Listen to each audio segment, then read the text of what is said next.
إن الحمد لله والصلاة والسلام على رسول الله وعلى آله وصحبه أجمعين أما بعد أعوذ بالله من الشيطان الرجيم بسم الله الرحمن الرحيم.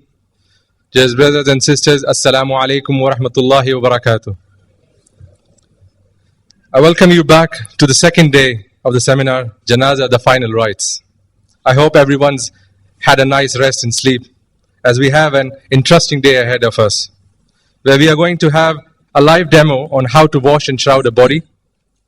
We'll have, in the next session, we'll have Brother Muhammad, who will come and enlighten us with the concepts of will and the legal aspects of the process one has to go through when some of the relatives or the close ones had died in the UAE. Bismillah ar-Rahman ar-Rahim. Alhamdulillahi Rabbil Alameen. وصلى الله وسلم وبارك على عبده ورسوله الأمين نبينا محمد وعلى آله وصحبه أجمعين. أما بعد, السلام عليكم ورحمة الله وبركاته.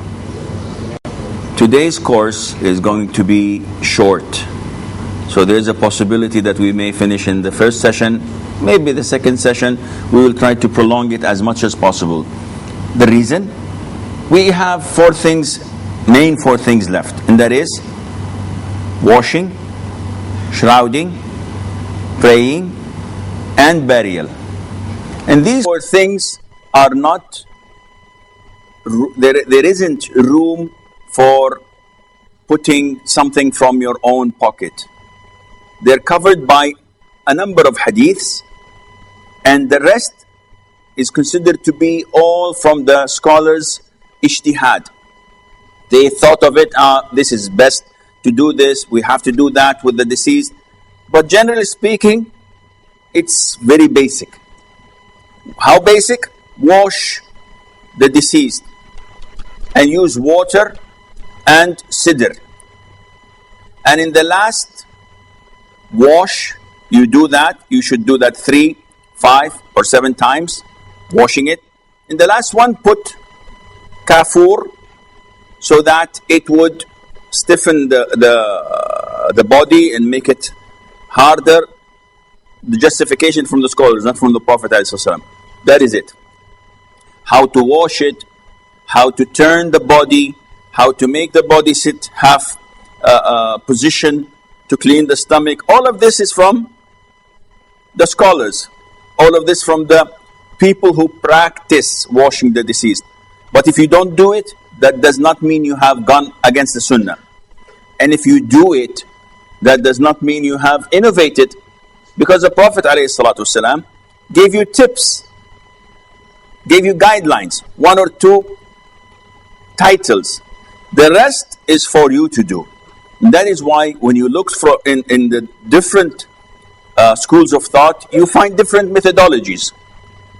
When you want to shroud the deceased, should I start from the right side or from the left side? Is it only 3 pieces of cloth for the man and 5 for the women, or it's all 3 for both genders? When you want to pray, 99% is the same. It's 4 takbirah. And you say Fatiha, afterwards Salat al-Nabi ﷺ, then supplicating to the deceased. Afterwards, between the 4th takbirah and salam, 1 salam to the right. Do we have dua or not? An issue of dispute. Is it 4 takbirah, 5 takbirah, 8 takbirah, 9 takbirahs? An issue of difference in authenticating the hadith. We will get to this. Burial, you put the dead person in the grave. How many graves do we have? 2 types, lahd and shaq. And then you put the sand and khalas, ma salama. Course is over. Not necessarily, but this is it. It's not like yesterday. Yesterday there was a lot of room for you, because it is something that we all pass through. Visiting the sick person, what to do, what to say, what not to say, how to deal or treat the person who dies, etc. Who are those who are given good signs that their ending is good, inshaAllah, and who are not. There is room for a lot of expansion. So here, in the first session, before the legal session, inshallah, we will speak about washing the deceased. So bear with me, and if we finish ahead of time, prepare your questions, inshallah, and we'll try to answer them to the best of our abilities. Washing the deceased person. First of all, we have to know what is the ruling on washing, shrouding, praying, and burial over a deceased. What's the ruling? Is it mandatory? Yes or no? Is it mandatory upon every one of us? The Prophet said, alayhi salatu wasalam, "Ighsiluhu," wash him. And he's addressing everybody. So is he addressing actually everybody? Everyone who says, listen, keep a place for me, I want to wash. The Prophet said, "Ighsiluhu," all of you. The scholar said, no, this is not logical. Yani, more than 5 people cannot wash the deceased, let alone 100. Each one says, the instruction was for me. This is what is known in Arabic as fard kifaya. This is communal obligation. Collective obligation. What is collective obligation? The main concern over the collective or communal obligation is the act itself. Who does it? No, it's not of our concern. So what we focus on in communal obligation is the act. For example, you know what is istisqa? It's prayer for rain. It is communal obligation. If 2 or 3 of the Muslims in Dubai do this, the rest can sleep home. They have no sin upon them. Likewise, praying over a deceased. If one prays over the deceased, the rest of the population, the 800,000 or the million living in Dubai, I don't know how many are there. How many are there? 4? 1 million, 2 million, no problem. They have no sin. But if no one prays, all of them are sinful. What is the importance of this? The importance is that in rural areas, in areas with ignorance, sometimes, especially in the desert with the Bedouins, in the villages with the villagers, they don't have knowledge. And you go and visit a village in India, for example, and the elders tell you, wallahi, for the past 30 years, we've buried over 2,000 or 3,000 children who died in their infancy, 5 years, 7 years, but we did not pray Janazah prayer. Why? They say, wallah, we didn't know, they're children. Why should we do? Why should we pray? What do the scholars tell them? They tell them, one of you should go to the graveyard, face the Qibla, and pray funeral prayer for all the children who died in the past 30 years, and you did not pray Janazah prayer for them. This is one only? I said, yes, because this is communal or collective obligation. So if one does it, alhamdulillah. And this is what happens. One of the men goes and offers Janazah prayer in the graveyard for all those who were buried without any Janazah prayer. And this does the job. Now, in individual obligation, known as fard ayn. What is the meaning of ayn? This is Arabic. Okay, in Arabic, you have one word that refers to a number of variety of things. And this is why Arabic is so rich. It's so powerful.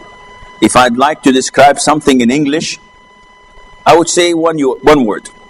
If I describe it in Arabic, the meaning is much more profound. Why is that? Because the Arabic word is rich.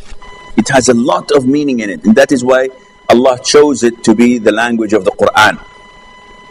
You read 2 ayahs or even 1 ayah with 2 or 3 words in it. To explain it in English, I have to write half a page just to convey the meaning to you.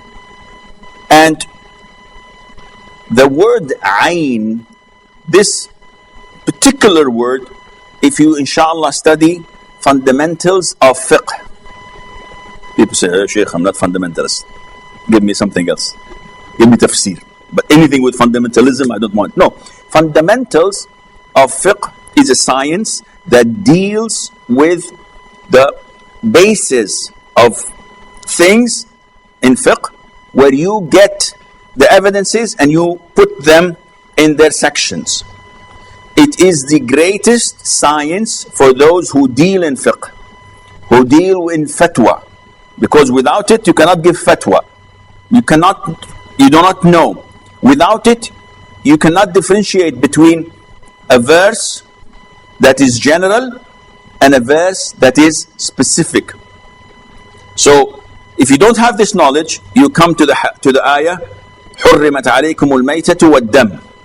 It is made forbidden upon you the dead meat and the blood. So, if you don't have knowledge, when someone gives you liver, say, oh, this is haram, this is blood. If someone gives you a fish, you say, is it Islamically slaughtered? This is a fish. He says, sorry, حُرِّمَتْ عَلَيْكُمُ الْمَيْتَةُ. This is dead. If you don't slaughter it and say Bismillah, I'm not going to eat it. So, without this knowledge, you cannot combine between the evidences. Fundamentals of fiqh, usul al-fiqh.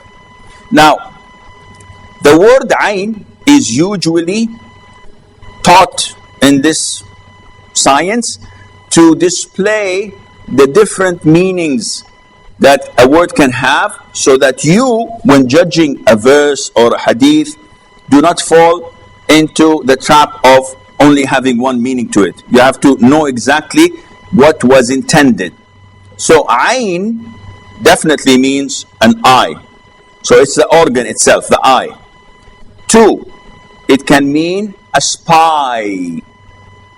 The Prophet ﷺ, in so many hadiths in the seerah, he sent a ayn. Arsala aynan. Meaning that the spy is going there just to look, report and come back. It also means water spring. When you have water coming from the ground, this is called ayn. Even in Arabic, everybody knows this. It also means an item. This aynu al-shay', aynu al-telephone. The item itself, yani the entity of a person. This is called ayn as well. And there is a letter in Arabic, ayn. So all of these different, and they have different meanings. The question is, what brought us to this point? I have no idea. Fard ayn, صح. Okay, that's good. Okay, we have people are awake, alhamdulillah. So fard ayn, individual obligation, this looks and takes care of the act and the doer. The communal obligation takes care only of the acts only. We don't care who does it. And that is why if we have a child, a 6 years old child, whether a female or a male, we have to wash that child. It's an obligation, but it's a communal obligation. So if one of the sisters volunteers and she takes care of it and wash it, alhamdulillah, that is done. But if no one washes it, then we are all sinful. So this is the ruling on washing the deceased. Now, the evidence is quite obvious. When that person in ihram in Arafah was thrown off his camel back and was stepped upon and stumbled upon and died, the Prophet instructed the Muslims, اغسلوه, wash him with water and sidr. And sidr is known as lotus, and I think inshallah in the demonstration, not demonstration, the states here, after dhuhr inshallah, you will see it for yourself. It's a substance, and it is something that is used to wash the body with. Can we substitute that with soap, Dove, Lux, Kame, even Fairy for the dishes? Anything that cleans? Scholars say yes, you can, but it is not recommended, because the Prophet ﷺ instructed us to use sidr. Did the Prophet at his time have soap? Did they? I don't know. Did they? Yes, they did have, but it was not soap bars as we know it. It's called ashnan, and it's a type of plant with small seeds that is rubbed and it becomes like powder. It becomes like Tide and etc. I'm not doing a commercial for them. They're not giving me anything, but this is what we use in Saudi Arabia. I don't know if you use this here. Okay. The evidence behind the numbers of washes. Is there a specific number? Scholars say 1 is sufficient, is enough. 3 is recommended if you don't see anything. But if you see something, 5, 7, 9, until it stops. What do you mean by something? We talked yesterday that when a person dies, what happens to his joints and muscles? They are loose, they let go. And we all know that if you sleep, you can wake up and go to pray without wudu, correct? Correct? Are you guys sleeping? Why can't you go and pray? Why do you have to make wudu? I didn't nullify my wudu. Did I? You don't know. The Prophet said in the hadith ﷺ, and this is the basic on tahara, on purity. The Prophet said ﷺ, that the eye, and he's making a metaphor, the eye is the rope that ties the anus. So if the eye is closed, the rope is untied. So you might pass wind. Why? Because you are asleep. If you're dead, this is most definitely. All the muscles are loose. So if there is something in your stomach, if there is stool, if there is urine, it will go. So while washing it, you try, and this we will come to inshallah, to make whatever is prepared to go out, you make it come out. Because you don't want to carry the funeral and with the shaking and putting down and picking up and putting in the grave, something comes out.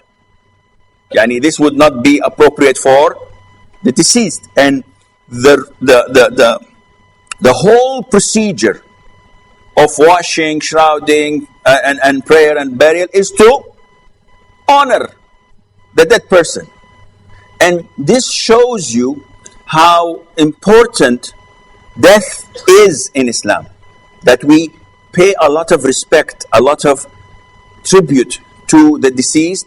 Not, khalas, he's a corpse. Ya akhi, throw him in the dustbin, he's dead. He's going to rot. Why should we do this? No. This shows you that the human soul, even after departing the body, that because it was in this body, we honor the body.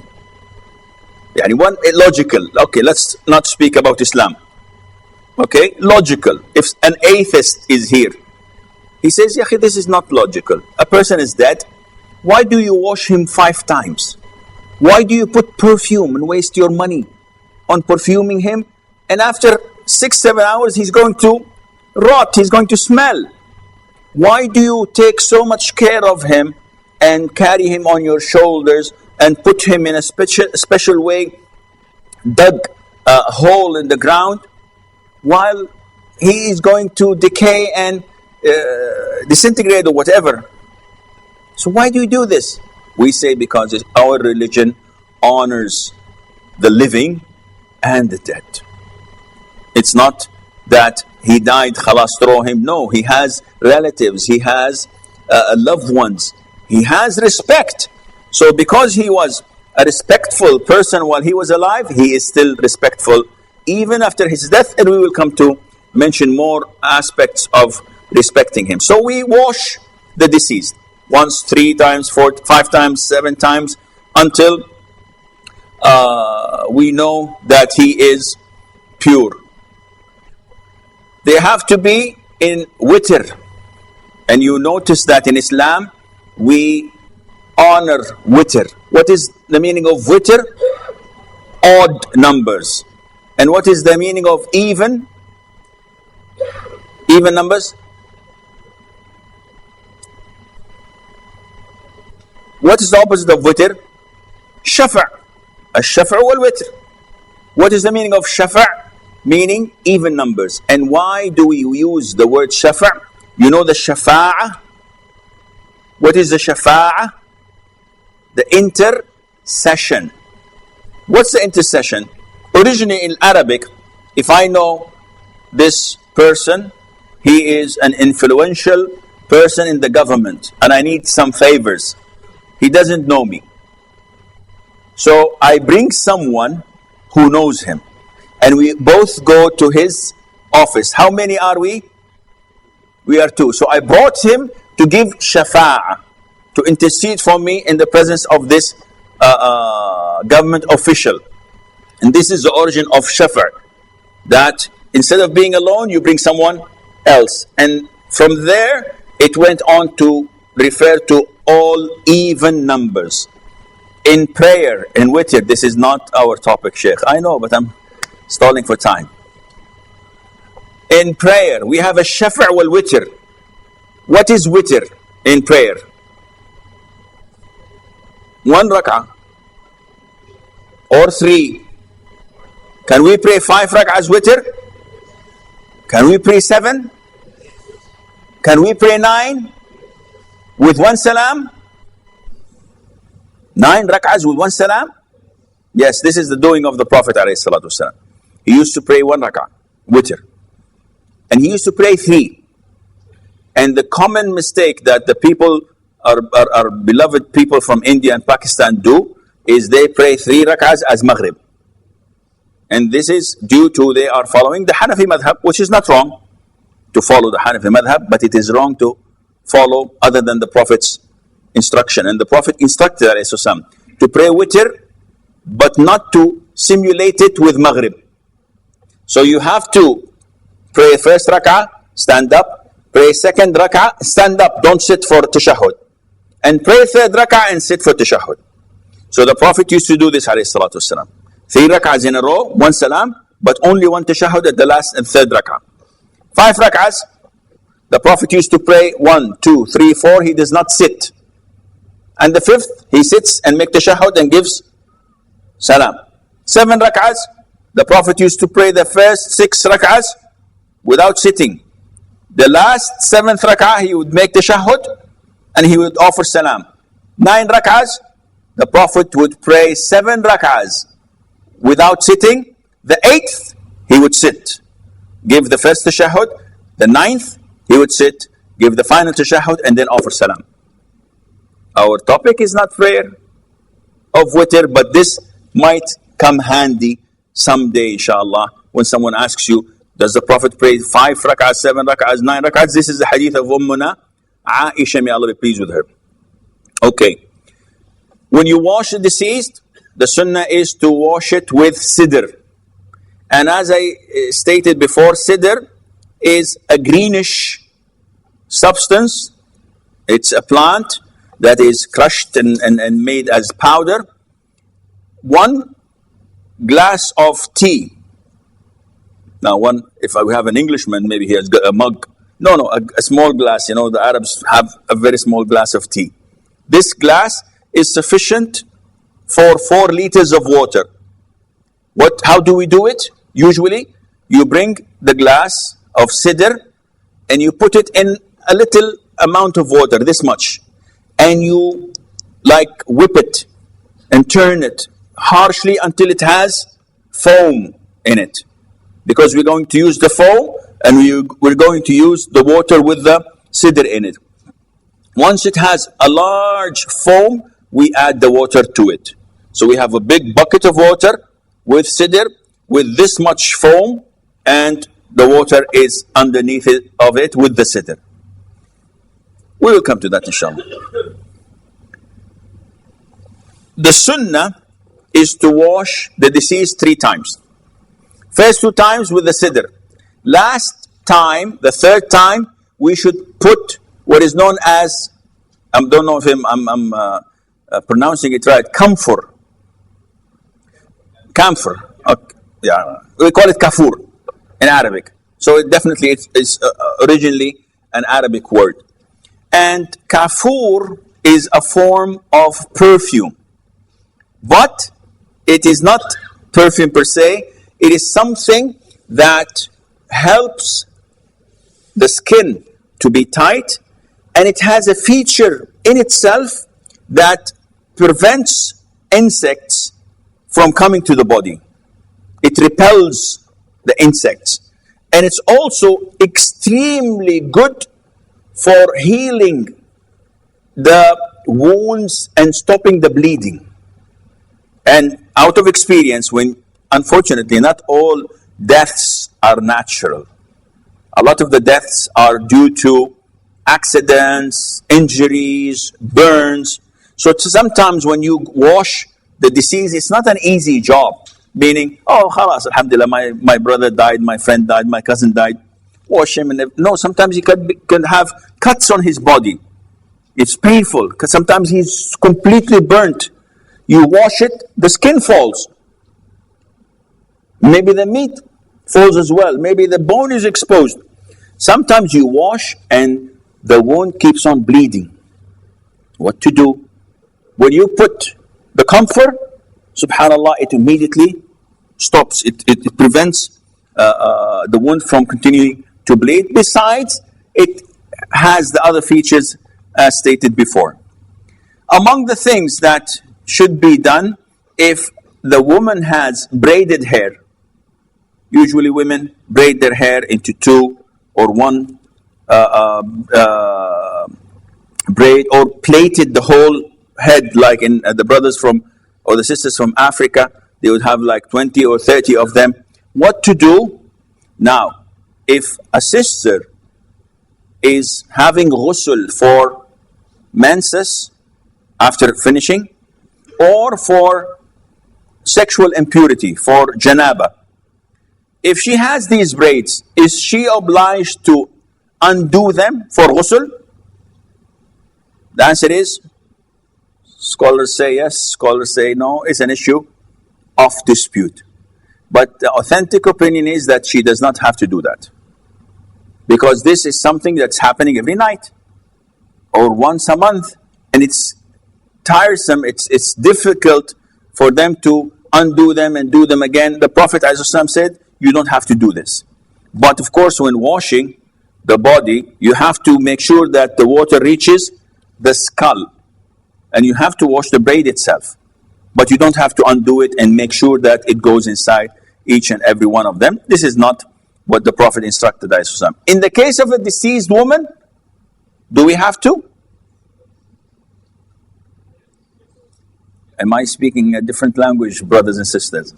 Or you're still asleep? It's morning. Yes, you have to undo them because the Prophet instructed them when they washed his own daughter Zainab. May Allah be pleased with her. So you have to undo the braids. You have to wash the hair very thoroughly and well. And then we would come back to what to do. Combing the hair. After washing, you have to comb the hair. And this is an issue of dispute. The origin of the dispute is the word mentioned in the hadith authentic or not? Shaykh al-Albani authenticated it. That the Prophet said, ﷺ, you undo the braids and then comb the hair and braid it into 3 or plait it into 3 braids. So the Prophet said, comb the hair. The scholars who say, no, this is not authentic, who made this hadith or this edition da'if or weak, justified this by saying that the hadith to us is not authentic, first of all. Second of all, logically, when a person dies, if you comb the hair, you may tear the hair. And this is not acceptable. When you die, your hair is not going to fall off. Khalas, I'm dead.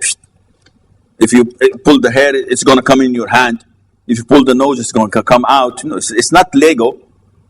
It's still, the guy is still a human being and still intact. So combing the hair is not going to affect it. Maybe 1 or 2 or 5 hairs would fall. So what? This is not bad. And besides, as we said, we are honoring the dead. So we have to give him the respect and the formalities of making him look well by doing this. So this is inshallah permissible and part of the sunnah. Seventhly, to make the hair of a woman into 3 braids.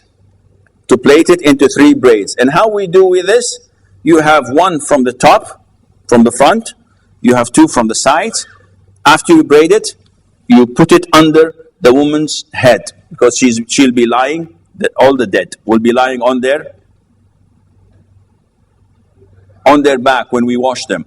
In the grave, they will be lying on their right hand side facing the Qibla.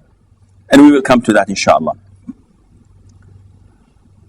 8, you should start with the right hand side of the body and the places of wudu. And this is an issue of difference among scholars. Some say, and the majority do this, you have to give the deceased wudu. So you start by washing his hands, washing his mouth and nose, as we will describe this inshallah, because he's dead. Don't open the mouth and put water. And how is he going to do that? He's not going to do that. You shake the deceased. No, it's not going to happen. And you are not supposed to put water in his mouth, because the muscles are loose. Whatever you put will go inside, and then whatever inside will come out. So this is not appropriate. And that is why we will come to the procedure. Some say you put cotton in his nostrils and his mouth, so that when I wash him, nothing goes in. And some say